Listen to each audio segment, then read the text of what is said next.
Well, hello everyone. Welcome to our Safer World by Design summer webinar experience this afternoon. So hope you're all enjoying some nice summer weather, and um, we can talk a little bit about an interesting topic, which I'll share my screen. Give me a moment. And our topic today is on streamlining regulatory compliance for cosmetics. And we're going to do a joint presentation between Ramez, Rina, and myself. We'll try to keep it as usual, not too long, try to make some main points, and then either in the chat or on muting, we can have a discussion with any of you about what you're interested in talking about. So just an overview. I'm going to give a short introduction. Ramez will talk about emerging regulations, Rina about the importance of structured reporting, Ramez again on why is it important to organize the information supporting decision-making reporting. And then I'll try to describe our philosophy or our vision on how to go about product development supporting these needs, and give you a short overview of our new SmartSafety product that's supporting those goals. And then we can have a discussion. So first of all, on the introduction, most important thing is what are our goals? So we're not trying to do a complicated scientific analysis here. We're trying to figure out how to organize the data in a good way that people can get their work done who are involved in product design decision makings, early product risk assessment decisions, through to whether the information can be organized in a good way for the dossier submission to an agency. And for that, it needs a really clear model on how to organize the data and even knowledge supporting those calculations and decisions in the day-to-day work. We want to do that in an excellent way, so have high data integrity all the way through to every piece of information that's in the report, so it's reliable as evidence. I think number 4 is kind of reflecting a lot of our activities in open science. I think what we're doing can benefit a lot from that because we can connect a lot of valuable sources of information and emerging methods into our approach. So it's not just the product, it's an integrating knowledge infrastructure, and being open, I think it has a lot of benefits for everyone. And that can then support being collaborative. So we should collaborate across the different stakeholders, including potentially some of you might have useful models or data or software that we could work on interoperability with. Customers have specific requirements on reporting in their work, and regulators have a good understanding of how to guide what we're doing in terms of the regulatory compliance needs. So what you see, I think more and more in this field is this collaboration with regulators at an early stage, which is really a good development. And then sort of going forward, we're also doing quite a bit of work on how to put risk assessment into a workflow approach and involve more NAMS information for decision making. So we want to do that too. In terms of implementing this, well, we're implementing this in terms of software development, but also very collaborative with partners, with customers. I think a lot of consultants can take advantage of such a capability as well, and providing them something maybe that's just enough to get their work done and getting feedback from them.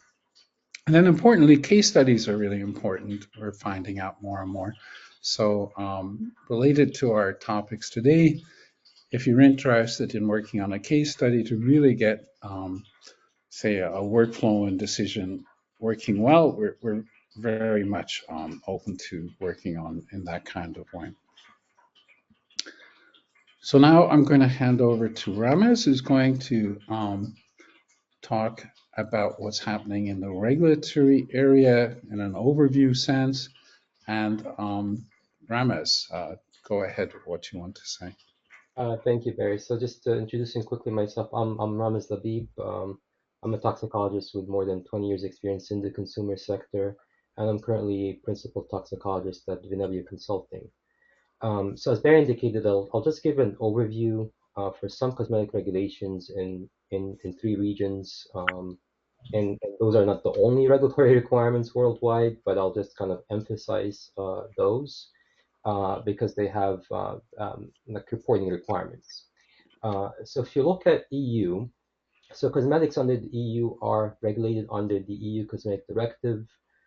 It was updated in 2013, and part of the requirement is that the products need to have a product information file, which contains a cosmetic product safety report, known as the CPSR.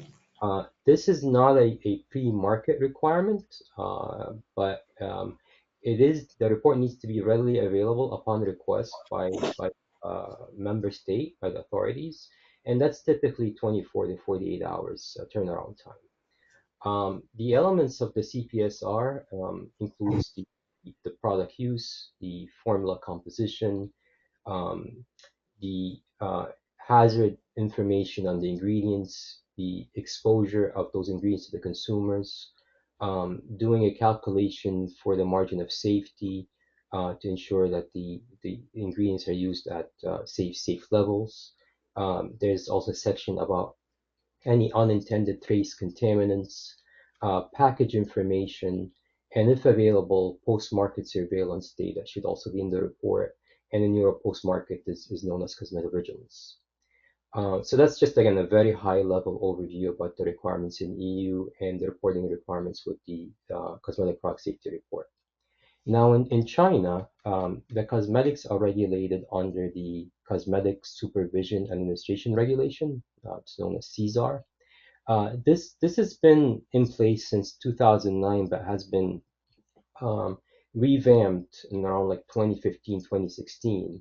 And as part of the pre-market registration, the manufacturer should submit a safety report. So unlike the EU, you need to get this pre-market approval authorization by submitting the CISA report to the state FDA. The CISA report, similar to the CPSR, should also contain the formula composition, an exposure assessment for the ingredient, hazard assessment, impurities. Interesting about China is that they do pay special emphasis on the Cosmetic Ingredient Review, the CIR, which is an independent body in the US that reviews ingredients and provide guidances on cosmetic ingredients. So if you're using a CIR ingredient in products for China, as long as you're using it within the boundaries of the CIR limits or restrictions, you could use it and you don't have to submit a full hazard assessment on the ingredient.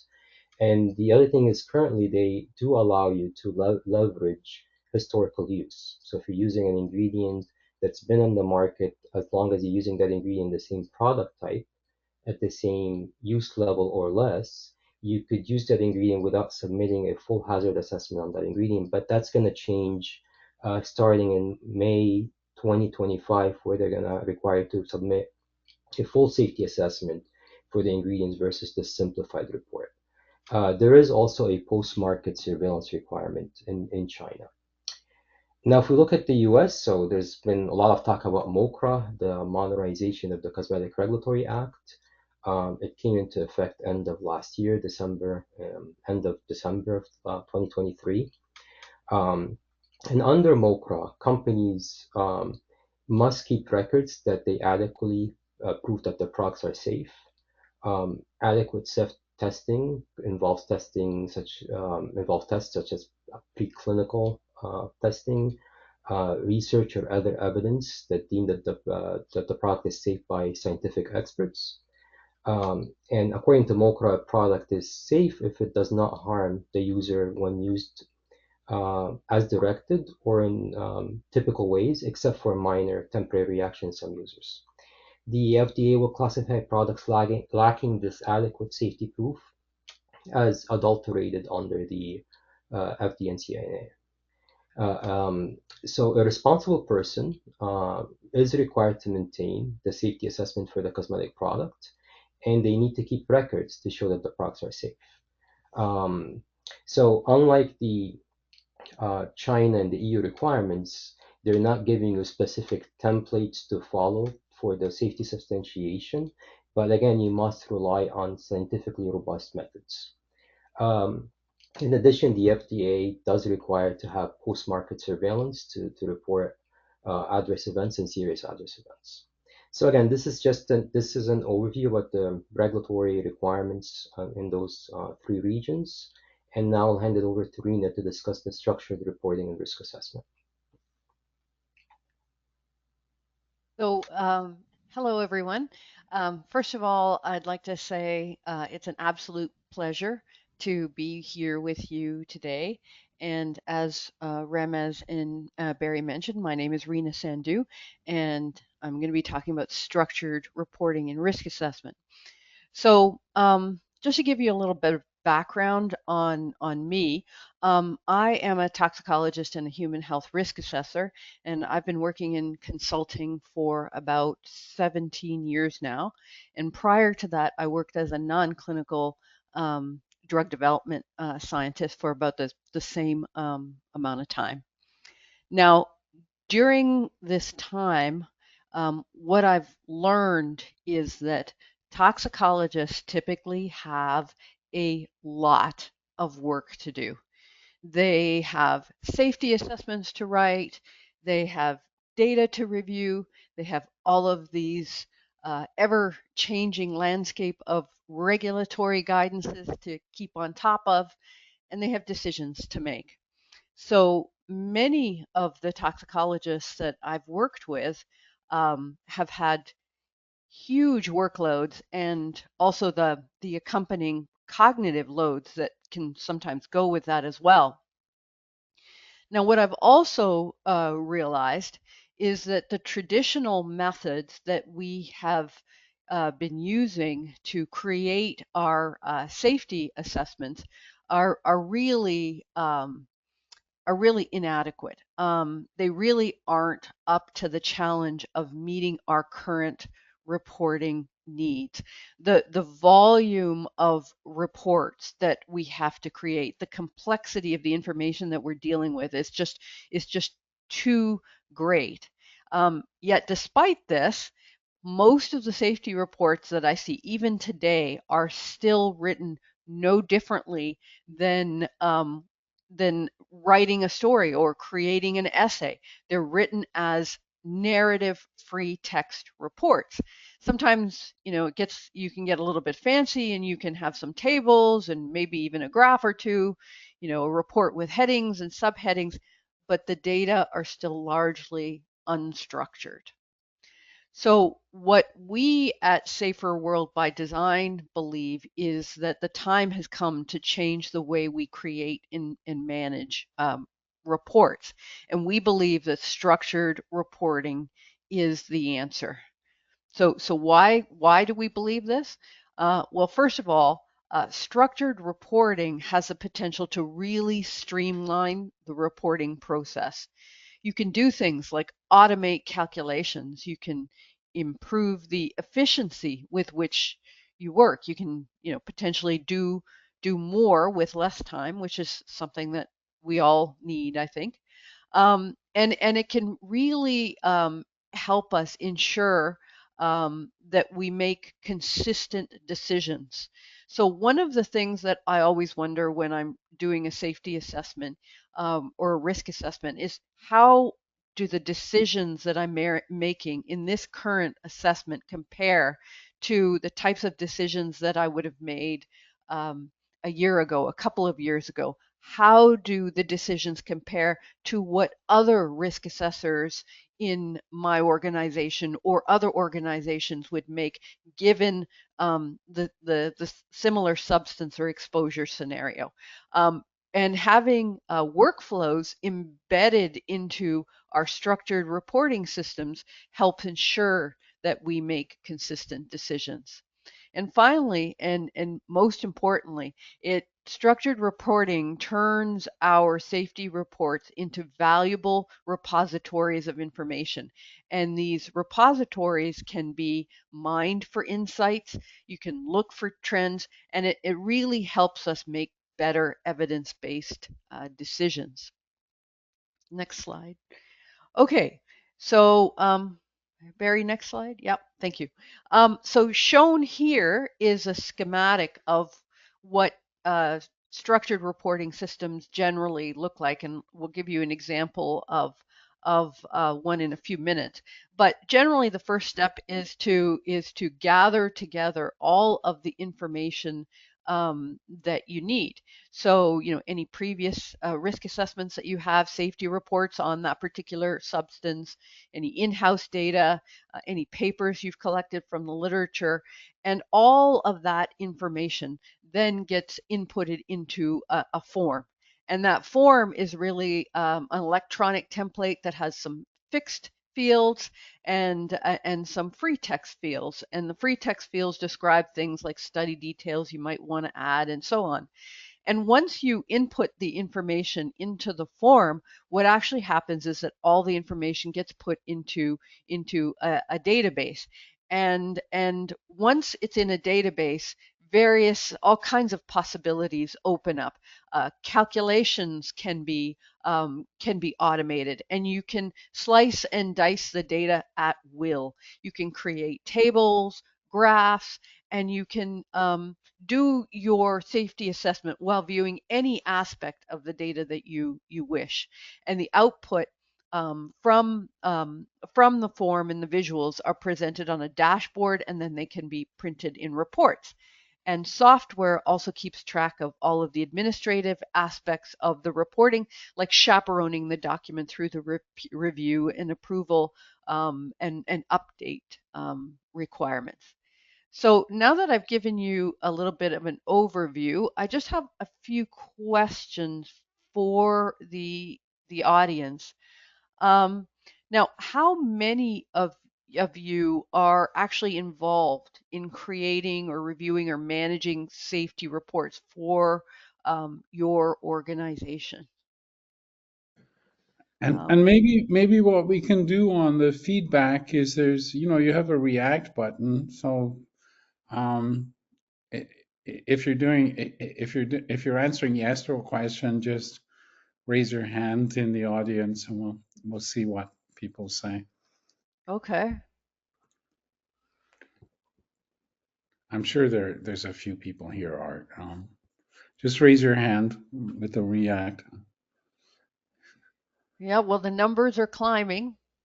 So Yeah. so it looks like we have a few people that spend a bit of time doing this. Mm-hmm. And maybe it'll be interesting in the discussion to come back and discuss, what makes that inefficient today for them, right? Yeah, like how would it would be really interesting to say, to see what aspects about a process do you like or do you find frustrating, or what would you like to see in this process that would make your life a lot easier? Okay. So we have a show of hands there. Um, now I think what I'd like to find out next is how many of you are already using structured reporting formats. So if we could go back one. Yeah, I don't know why it automatically changed. I don't know why. I'm sorry. Okay, so it looks like from what I'm seeing about 40% of people are already using some kind of structured reporting formats, either whole or in part. For the ones that don't, I mean, the last question is how many of you used tax software to do your taxes last year? Only, oh yeah, so okay, okay, okay. Okay, all of interesting. More people used. Yeah. So we've got quite a few people who used tax software to do their taxes. Now that is a structured report. And all I wanted to say was that, structured reporting is neither new for toxicology or for medicine. For those of you who have been involved in drug discovery or development, it's been used for a very long time for new drug applications and so on. And one of the benefits, the main benefits that people who use structured report um, find is that they rate them higher than traditional reports for on a couple of measures: clarity, completeness, and ease of extraction of information. So yeah, so I hope I've given you a bit of an overview of the value of structured reporting and what its benefits can be. But like Barry said, it'd be nice to hear from you in the open discussion as to what your challenges are with reporting, what your needs are. Thank you. Okay, thank you, Rena. And then our next topic was on the information requirements to achieve that. So Ramesh, come back, please. Sure. So just kind of taking what Reno was saying and now talking about specifically about data for and structured data for cosmetics. So if we want to look at the different pieces of the puzzle that you need to put together when we're trying to put together a safety assessment report, you start off with the information on the building block, which is the sub ingredients, or what we call like the inky ingredients that are used in the formulation.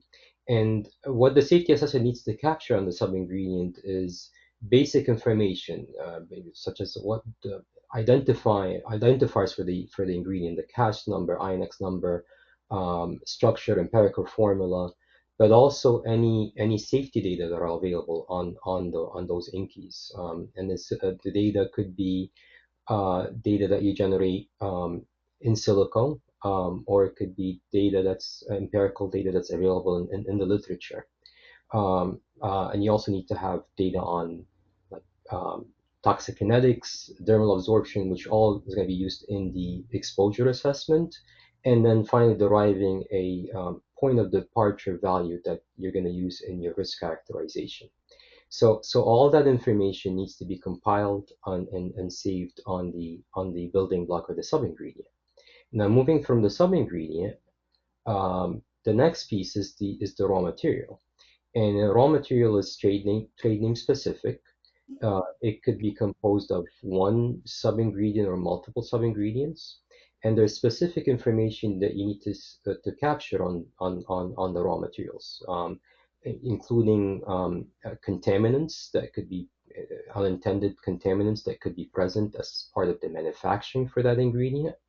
You could also have information on data that was generated by the ingredient supplier. So they might have conducted testing, either because of regulatory reasons or for substantiating of the ingredient. If they conducted animal testing, that needs to be captured to ensure that you can still legally use the ingredient. If it was a cosmetic specific ingredient only used solely for cosmetic, you're not allowed to conduct animal testing. But also a lot of brands are now moving forward with cruelty-free claims, including getting certification from third parties that requires you to keep um, um, um, knowledge of any animal testing that was conducted in order to determine whether or not you can continue using that ingredient in your supply chain. Also information on the source of the ingredient, whether it's animal derived or plant derived. And again, a lot of brands now are moving towards like claims such as vegan, where you need to kind of make sure if you're making those claims that you're not using any animal derived ingredient. So all that information on the raw ingredient, including the impurity information, specifications related to the ingredient, needs to be captured and taken into consideration in the risk assessment. Now moving from the raw materials, there's the fragrance. So fragrance, it's a complex mixture within the formula. It's made out of sometimes 20 or more components. A lot of times it's more than that. And with fragrances, you need to ensure that the fragrance that's being used is compliant at a minimum with the International Fragrance Research Association requirement, that's IFRA compliant, based on the use level and the type of product that's being used in. Also, there are allergens that now there are legal requirements in different parts of the world that requires you to label those allergens. So with fragrances, you don't need to put the entire ingredient listing for all the fragrance components.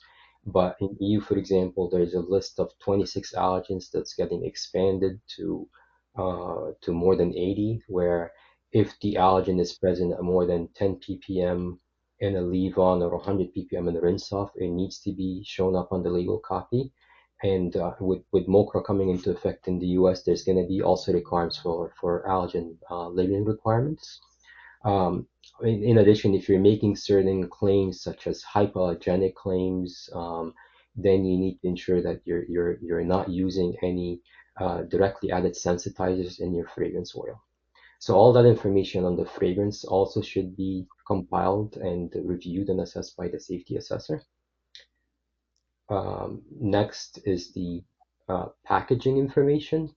So as part of the CPSR, for example, in EU, is that you need to evaluate the package compatibility, and ensure that any potential extractables or leachables are assessed. This is critical for companies right now. There's a trend with sustainability to use recycled packaging that are not necessarily food grade, that could result in high level of contaminants getting into the product. So that should be all taken into consideration as part of the safety assessment review. And then next, Barry. Next is the formula. So part of the evaluation is you review the composition of the formula. You ensure that the ingredients are used at acceptable regulatory limits and safe levels. Also, any data that's generated in the formula needs to be captured and taken into consideration as part of the assessment. So that could include any preclinical testing that's done in vitro for to assess the local toxicity, such as skin irritation, eye irritation, phototoxicity, any confirmatory clinical testing, such as patch testing, human RIPT testing, should all be captured. Testing for microbial contamination and challenge testing from a micro perspective should also be captured. Stability testing that was done on the formulation to look also at the package compatibility should also be captured and taken into consideration as part of the safety assessment. So these are all the elements that need to go into consideration with the formula review and be taken into consideration pre-market to ensure that the product is safe prior to putting it on the market. Now, there's also a piece that you have to monitor the adverse events once the product goes on the market, where you need to review any consumer complaints coming in, look if there's any sort of signals that are showing that potential safety concerns with the product, and then there is a requirement to report any serious adverse events to the health authorities. So all that information is sometimes available in different systems. The systems are not integrated. And as Rino was indicating, it becomes very challenging for the safety assessor when they're trying to compile a safety assessment report to be able to take all those elements and be able to use that information to come up with a decision of whether or not the product is substantiated for safety or not. So there is a need to have a knowledge-based system that integrates all those different elements and those different pieces of information that is web-based to enable the safety assessor to utilize that information in their decision making when reviewing the formulation. So next, Barry. So again, this just shows that ideally this would be a web-enabled system where you could serve as a repository for all the information, make it more like data-centric, and integrate to be able to utilize that information. Next slide. So typically what we want to see in the basic system functionality, like at a minimum, we want to see out of that system is that, as I just mentioned, that this would be a central repository for your ingredient assessments to be able to capture the information on the ingredients and maintain and keep it updated with change controls. So for example, if new data emerges on a specific ingredient, or if there's any data that the supplier provides to you on a given trade name, you're able to store that information and be able to ensure that any changes in that information or any updates is going to be captured in your assessment for the use of that ingredient in your products. Also, you want a system that's able to manage ingredient restrictions, so that way you're able to compile any regulatory restrictions that are out there on the ingredients, as well as any restrictions that a company would put in place that's driven by safety requirements. You want a system that's also be able to perform the basic calculations. So as I mentioned, with the CPSR requirements in EU, the CISA requirements in China requires the reports to contain a margin of safety calculation to address human health.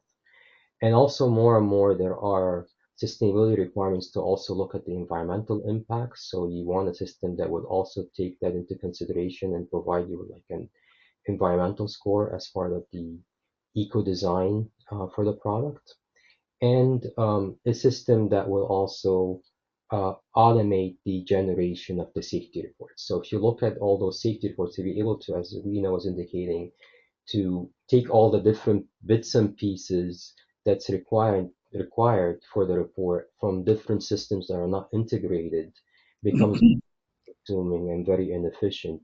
So that's why there is a need to have a system that would automate that functionality. And now I'll hand it over to Barry to talk about the vision for SmartSafety. Hi, thanks, Ramesh. Hope everyone's finding this interesting. I'll try to be brief so we could get into some discussion, and then I'll just take us through a few more slides on what we're trying to do about these requirements. So it's always important to have a vision, one you can implement. So here is my list of what is guiding us with this work. So to start with, what we've seen is you need to solve practical data knowledge management problems.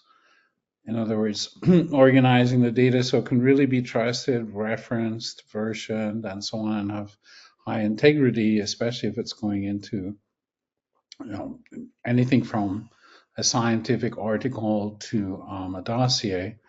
Some of you are probably familiar with this goal of adhering to FAIR principles. So FAIR principles applied to data means it's findable, accessible, integratable and reusable, or interoperable and reusable, sorry.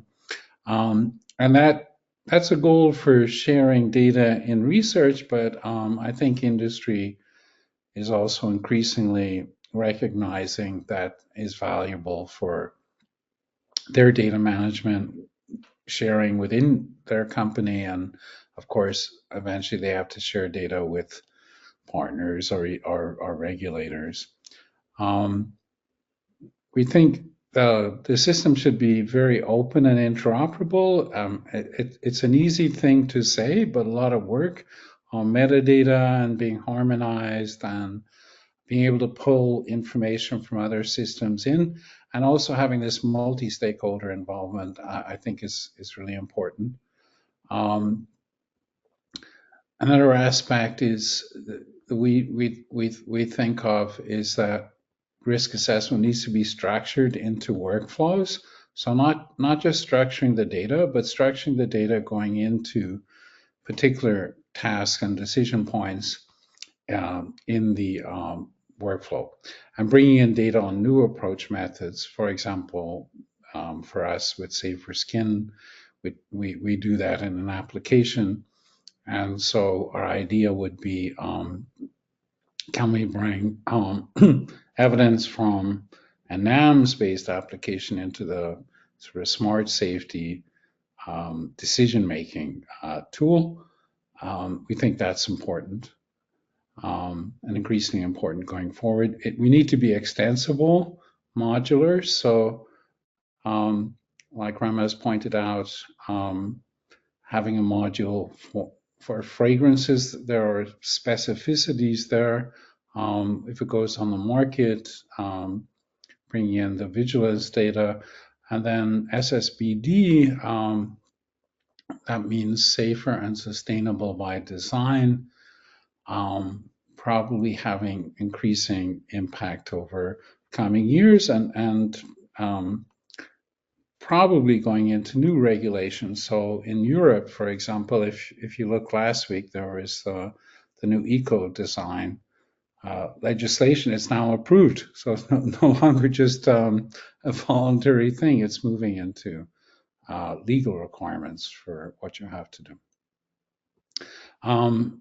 Like Rena has described, the importance of being able to organize then the data into structured reporting templates. Perhaps they're generic. You know, this is what you need to do for CSAR. This is what you need to do for CSPR or Brazil or whatever. But maybe you need to customize it for a decision in, you know, your first 2 weeks of a early product decision making, and so we need to support customization on the reporting for a particular decision, whether it's internal or external. Another thing we've been working on then is you generate all these reports. Can you put them into a document management system? I mean, Rena mentioned that there's quite a lot of practices in pharma that are not new. So that's basically what we're taking on that aspect. We're currently working on case studies on how AI could assist these workflows and report generation, and I think it's still a work in progress what our opinions are on that, but I hope we'll have a couple of presentations in the autumn on what our current position is. Also, you know, we have smaller companies and consultants, and they may not want or they may not be able to deal with a complex infrastructure like a big company has. So we're trying to also make a lighter version of SmartSafety that's available at low cost for smaller companies and consultants to get their work done. And then finally support it with our idea of SaferWorldbyDesign in terms of collaboration and competencies to advise all of us how we can get our work done. So now on the SmartSafety product, I just give you I hope now a feeling of the product. Be very happy to show it more of it to you and talk about it. We're a bit limited for time today, but we can definitely follow up either virtually or if you're at conferences in September like Eurotalks or the FDA, very nice FDA conference on regulatory science in Little Rock, I'll be happy to talk to you. So basically the current version of the software is trying to organize the data on these different kinds of components, the sub-ingredients, raw ingredients or sub-ingredients and contaminants, and then all of those go into formulas. We're trying to support maybe different ways of getting the information into the system, which could come from other valuable sources. If you're interested in collaborating, be very happy to talk about it. But in the end, you need to get quite a lot of information on your INCHI profile into the database and populate it. Perhaps currently you have a lot of it in documents and they need to be mined and so forth. Then on formulas, we've implemented organizing the information on formulas with it, which include raw ingredients, which include sub-ingredients and contaminants and compositions in turn. And then one innovation we've done is well, you have a new proposal from your product development department. Instead of starting from scratch, can you compare with everything you previously know from most similar formulas? Maybe you have thousands or tens of thousands of them, and find out what are the most similar things you've done before, and maybe save yourself some time or a lot of time. And then through to risk assessment calculations like margin of safety and decision making. Then generating the reports for the different variations that different regulations require, could be in Europe or China, or the record keeping requirements for MoCRA. Maybe you don't have to submit a report, but if there is an issue, you need to have your records ready to get the report to the FDA that they would be happy about.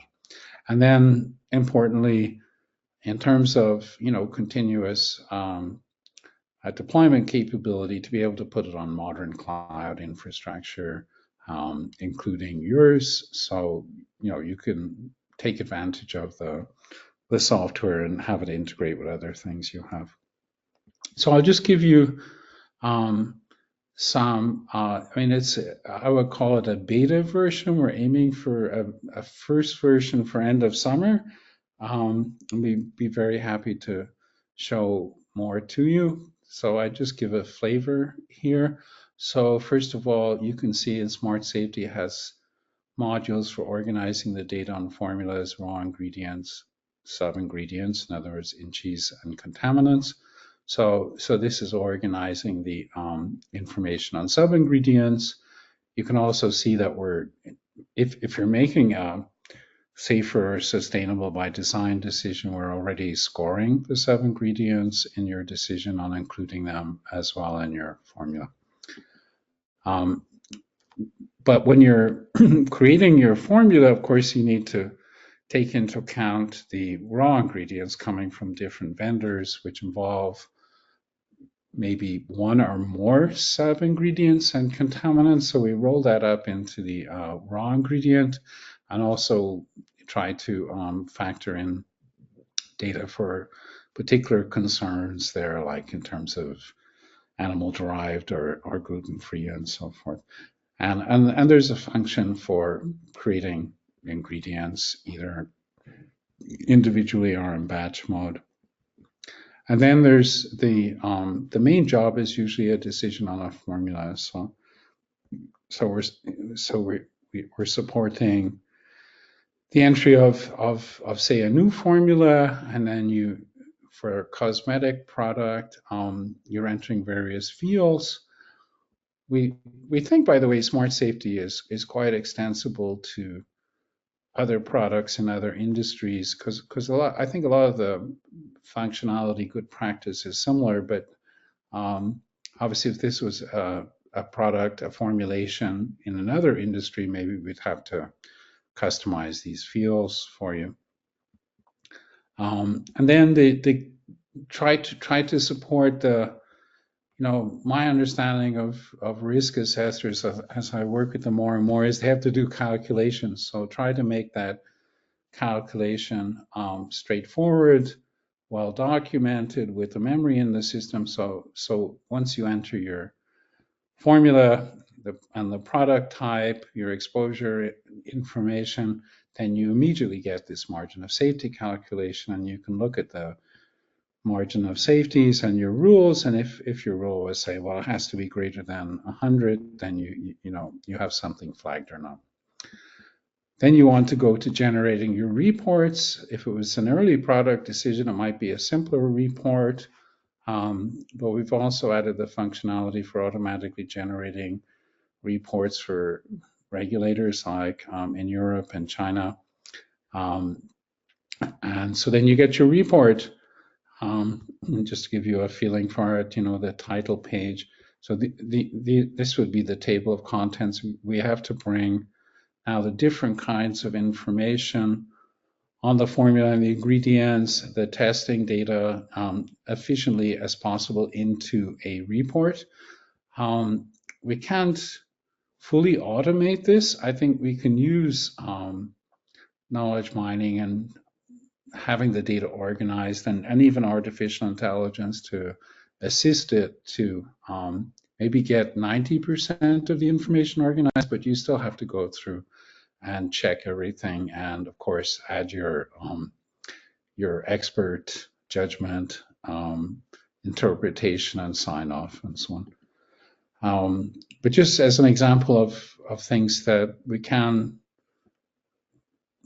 expect to find in the automatically generated report, for example, would be things like summary information on the product, or all the summary information on the formulas and the information we bring in from the profiles on the ingredients. So, okay, so I'll stop sharing my screen.